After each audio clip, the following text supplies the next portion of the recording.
Hi, I'm Steve Clemons, and I have a question. World leaders are talking big about global warming, but can it make any difference? Let's get to the bottom line.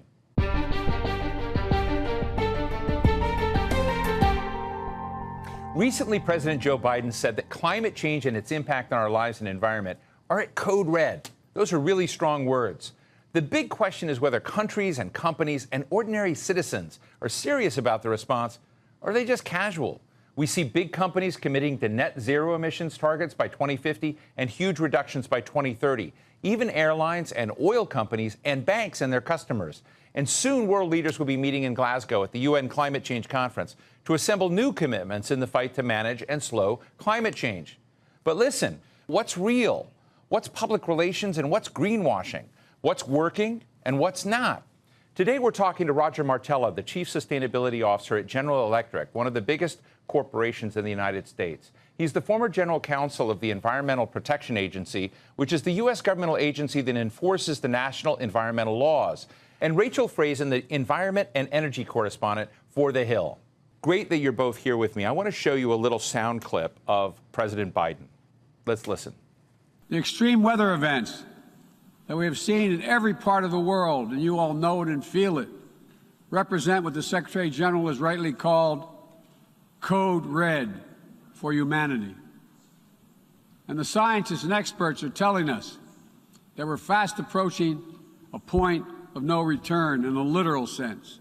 How do you feel? Are the president's words flamboyant? Are they overdone? Or do you feel we are getting to something we need to take serious action on?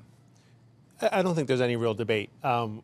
We're committed to innovating technology, making sure we're taking all the steps we can to be part of the solution to addressing climate change. We feel the sense of urgency. We see the need to act. We recognize the need to be credible in this. But ultimately, it's going to be innovation. It's going to be technology that solves climate change. And companies are prioritizing the investments to make sure that they can be part of the solution, deliver the technology the world needs so that we can succeed on the issues that the president is identifying. You know, GE is a huge company. You've got a medical division. You've got like big engines. You've got energy. And you are the companies, you were just made recently Chief Sustainability Officer. And we talked a little bit and said, hey, the first thing I got to do is go measure stuff. How's it going? What does a CSO do? What are you finding as you work within a company as large as General Electric that's trying to get serious about this? What are you finding within your own company? You know, we really have two fundamental goals when we're talking about sustainability. One is we want to make sure we're being part of the solution, that we're contributing the technology the world needs to solve these issues. And two, we want to make sure we're being considerate of our own impacts, that we're always improving our impacts to our people, to our communities, and to the planet. On the first part, being part of this solution, we're a 129-year-old company. We've always had a larger purpose of looking to improve the quality of life for people all around the world. We work in 170 countries, and our businesses are aligned to the three most pressing sustainability challenges: the energy transition and climate change, making sure we can deliver precision health care to people everywhere, and addressing the future of flight so we can keep people connected in more sustainable ways. So we're really passionate. We're really excited about this opportunity to rise to this challenge, as we've always done, to innovate this technology. But to your point about measuring things, we know as we do that, we're going to have impacts along the way. We want to be very transparent with those impacts: climate change impacts, environmental impacts, human rights, safety, the philanthropy, how we're lifting our communities. We want to be very transparent every step along the way. We want to show we're constantly improving our impacts. And if we're not always necessarily improving something, we're going to explain why. We're going to hold ourselves accountable, and we're going to be transparent in sharing that information. Thank you for that. Rachel, you know, one of the things I've been trying to get at is what DEFCON level we really are at as a nation. What are we at as citizens? What are we as companies, the government? And I have to say, I mean, just to be honest, that if we weren't fighting about mask wearing, I think we would be fighting over climate politics. And I'm just wondering, and, you write this fantastic overnight newsletter on energy and the environment. What's your sense of it? I mean, are we, in your world, taking this challenge seriously? Are we tilting towards Glasgow and the next UN climate conference seriously? Well, I think that there has been a lot of rhetoric that shows that they're at least trying to take it seriously, but I think it all comes down to what they can actually do. Like for the Biden administration, they have these goals and they put it out there and they're trying to get Congress to sign on to their agenda. But, Congress is very much controlled by just a couple of moderate voters right now, a couple of moderate senators. So it's really how far can you push those two people that's a lot of what it comes down to. But isn't those two people, part of Kristen Sinema, from Arizona, the other's Joe Manchin from West Virginia. And look, I've known senators from West Virginia for a long time. And West Virginia is this state, it's a coal mining state, but it's also a bit of a cliche. Why haven't we done more to figure out how we take workers in one part of the energy field and give them opportunities in another part of the energy field? Well, I feel like one of the big reasons that we haven't done this is that until a few years ago, a lot of people weren't really talking about this. It wasn't at the top of the agenda. And I think that folks now are seeing climate as a jobs opportunity the way they didn't before.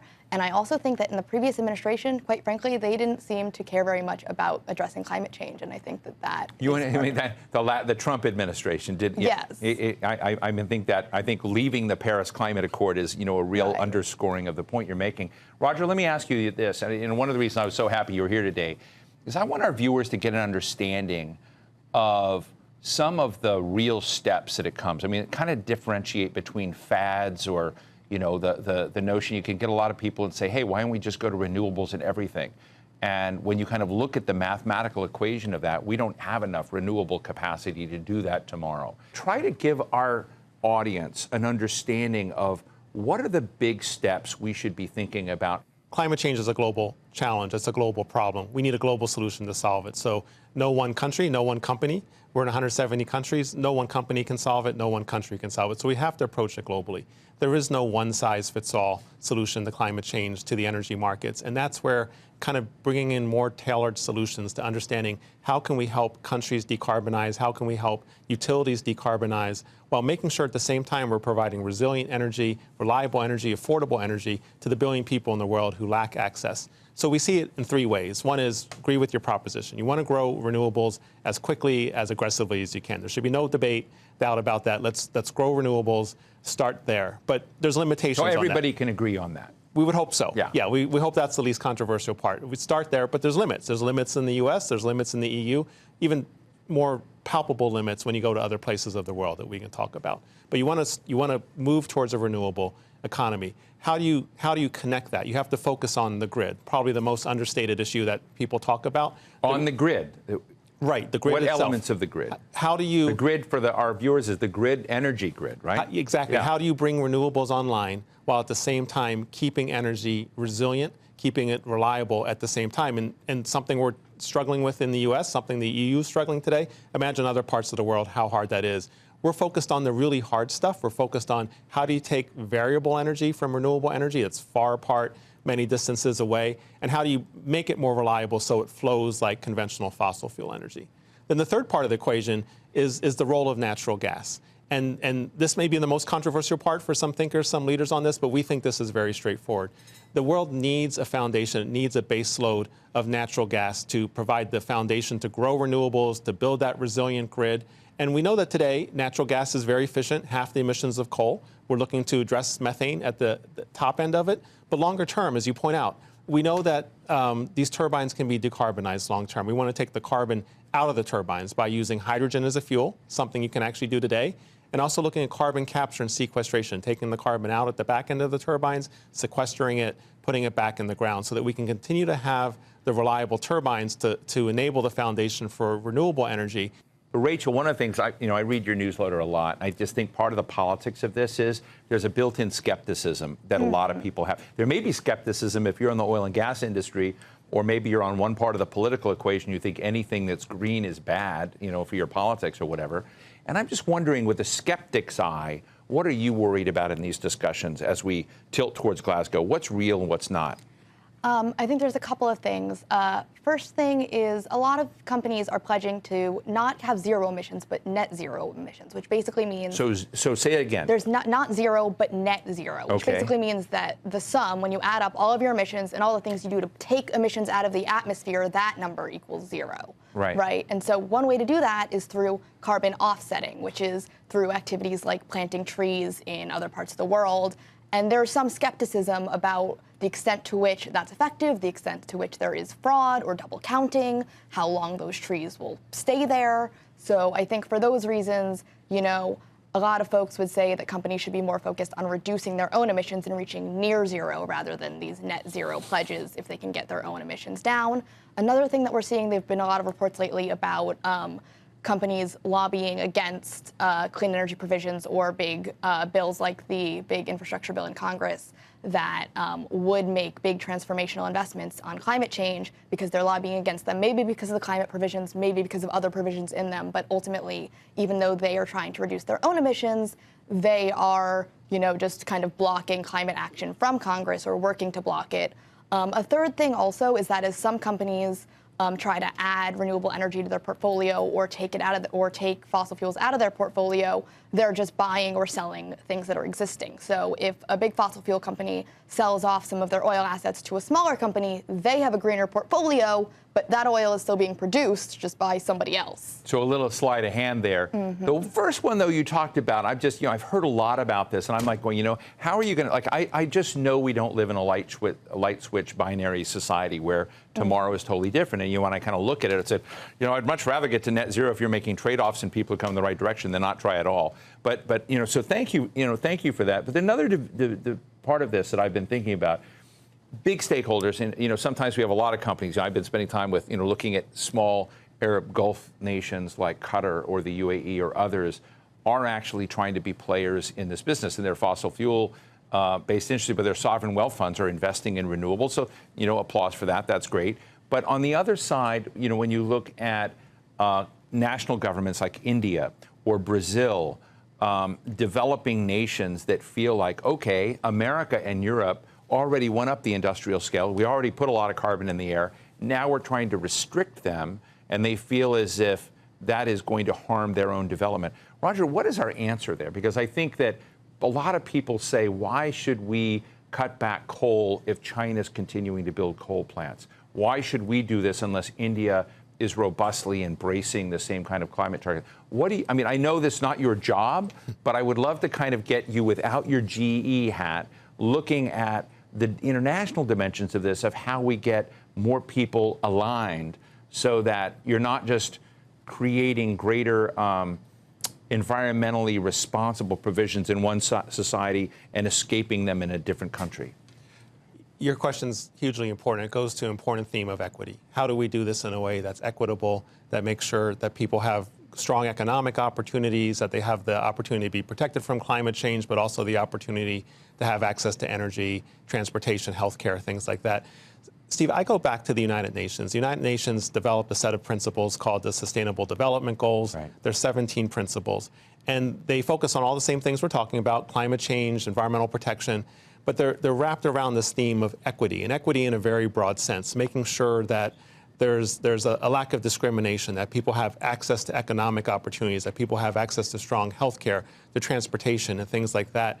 I think we have to make sure that these sustainable development goals are at the forefront of the type of policy making. And it goes back to the point I made earlier. There is no one-size-fits-all solution. You have to take these themes of renewable energy, of a strong, resilient grid, of baseload power, including natural gas and some fossil fuels, to make sure you're using that in an equitable way that both drives down emissions but also preserves the opportunities, economic opportunities that we see the UN supporting in the Sustainable Development Goals. Fascinating. Let me ask you an unfair question. I had told you I was going to ask you this, but it just turns out your company is the largest energy provider in France. Maybe you're also the biggest energy provider in other countries, but I don't know which those are. But in France, you're a very big deal. In America, you're a very big deal. You have systems in this. Do you find things in these different states that you think we could learn from each other, the way France is doing it, or things that we shouldn't learn from France, in terms of how you bring together the provision of energy to the citizens and companies and whatnot that need it in environmentally helpful ways, designed for the future? Are there things that America is doing that France could learn? Are there things that France is doing that we could learn from?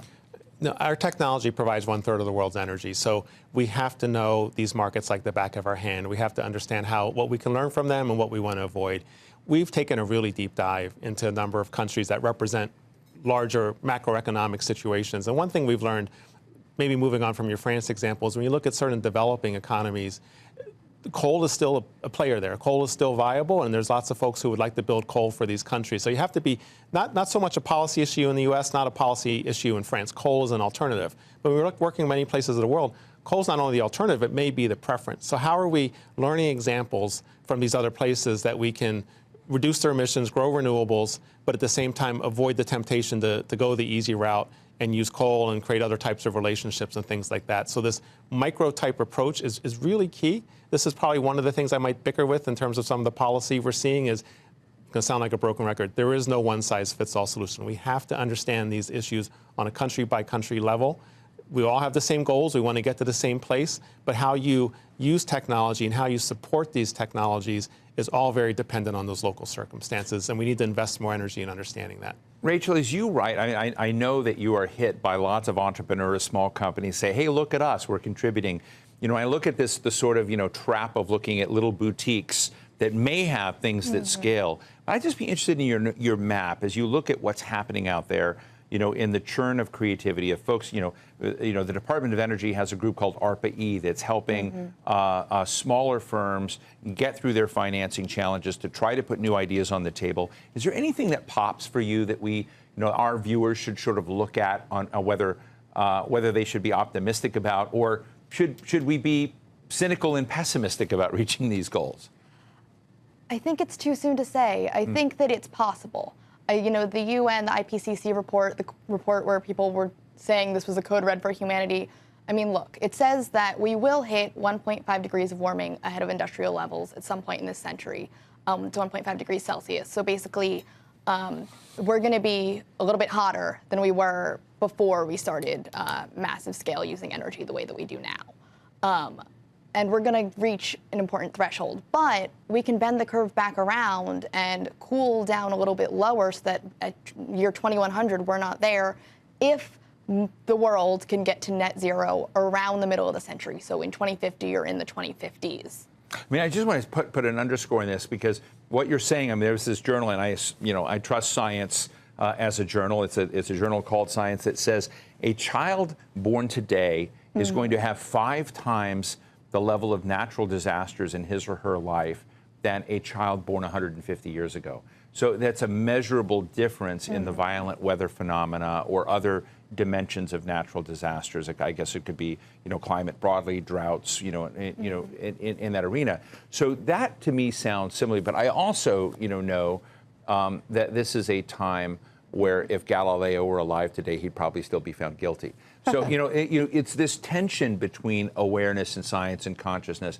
And I'm interested, Roger, in how, even within your company is huge. How many employees do you have? 174,000. 174,000 people. I mean, so when you build awareness, when you kind of get people to sort of talk about it, do you find the awareness levels, even among your employees or the communities you're serving, that there is a sense of tension and a sense of purpose and need in this area? So I'm going to be the optimist if I can. Okay. And I'm going to speak for, I think, the sense of purpose we feel as a company. There is a lot of debate. There's a lot of uncertainty, a lot of unknowns around climate policy and what countries are going to do. There's a lot of optimism, a lot of passion about the role of companies doing this regardless. That we've made these commitments, our competitors have made these commitments, our suppliers, our customers, we've all made these commitments. And the notion of using innovation and technology, policy would be great. There's ways policy can help. We hope policy doesn't get in the way. But we've committed to do this. And I knowing our employees, knowing our engineers, knowing our scientists, we feel passionately optimistic about the role we have to play, and knowing regardless we're on a path to figure this out. We can't tell you exactly how to get there. We have engineers right now, if I could take you through our lab, I'd love to do that. They're working on technologies that maybe 10, 12, 15 years from now we may or may not use, but they know we have to be thinking that far ahead. We have to be looking around the corner, experimenting today for where we need to be in 2035 with the hopes that we're going to be taking things to the next level, but making progress in the meantime. I mean, in your gut and realistically, can we do carbon sequestration or carbon capture at scale? Yes, I feel optimistic we're going to get there to the scale. The technology is, in various stages. We have to. It's not so much about just how do you capture it from the back of a turbine or from the back of an industrial facility. How do you transport it? How do you sequester it? What's the safest ways to do so? Is there some use for it along the way?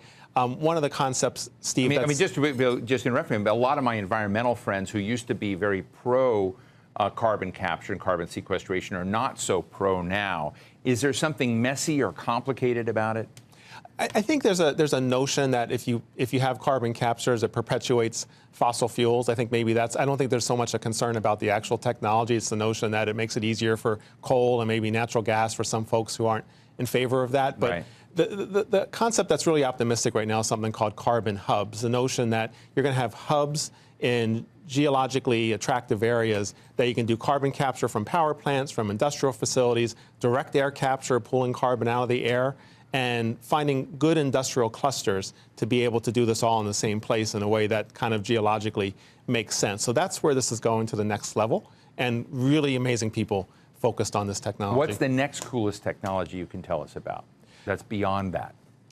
I think the two things we think are super cool is it's not climate change, but sustainability is healthcare. And half the world's population lacks access to healthcare. This is a huge equitable issue. The way we can make healthcare more accessible, more portable, more reachable for more people, use artificial intelligence to get diagnosis sooner. That's just amazing to think how technology can help people all around the world who are underserved for healthcare. And then the other part that's really exciting and interesting is aviation. You can imagine from an engineering perspective, aviation presents its own challenges. Safety trumps everything there, and probably not as far along in terms of some of the energy sectors, in terms of having some of those clear-cut technologies. So we're super passionate to be thinking about the next generation of air travel, keeping people connected, doing it in a more sustainable way. Thank you. Back on the climate side, Rachel, as you look at what's going to happen at the beginning of October, November, what are the fault lines right now as you look at it? I honestly look at it as a very, very important meeting, but if you were to take the temperature in the U.S. media right now, it doesn't pop very high. So is it going to be a pretty boring and dull event, or do you think we will wake up and say, wow, something big has been achieved? How are you gaming it out? I guess it depends. I don't have a crystal ball. I can't tell you what they are or aren't going to negotiate. What I can say is that I feel like a lot of countries have put forward commitments in recent months. Like the U.S. has said basically that we're going to cut our emissions in half by the end of the decade when compared to, I believe it's 2005 levels. That is cutting our emissions in half is not a small feat. And a lot of other countries have made pledges, but there are also some holdouts. Like other countries say they're going to continue, are trying to slash their emissions by 2030. China is trying to increase their emissions. And they're saying they're going to peak and then come down to net zero around 2060. Right. So, they are, don't get me wrong, China is taking some steps. They're restricting their coal. They, I think, are going to stop financing overseas coal. There was an announcement about that recently. But, there are still some holdouts. So Paris climate accords almost fell apart. There's a great story of President Obama cornering, India and China and think, gut feeling, do you think we're going to get a deal in Glasgow to proceed, go on? I think there will be a deal. I don't know how good or bad that deal is going to be, and I feel like a lot of countries might say, well, look, we've already upped our commitments. I don't know how much more we can up our commitments, but I think there will be a deal. Well, Roger Martella, Chief Sustainability Officer at General Electric, and Rachel Frazin, Energy and Environment Correspondent for The Hill, thanks so much for being with us today. Thank you, Steve. Thanks for having us. So what's the bottom line? Can we stall and reverse the cooking of our world? Can we slow the obvious impacts of shifts in climate, which are scientifically linked to the carbon that you and I and all of us are releasing into the atmosphere? Will electric vehicles replace diesel and gas cars and trucks? Will coal disappear, even in China? The hard reality is that fossil fuels will be with us for a long time, and renewable energy is getting there, but slowly. It's not a light switch. And what we heard today from my guests is that there are real options, and there are fake ones. Until there's a global consensus that this is a code red moment in our existence, it means we'll be pretty casual about all of this. And that means ineffective. And that means Earth will keep cooking until we're serious. And that's the bottom line.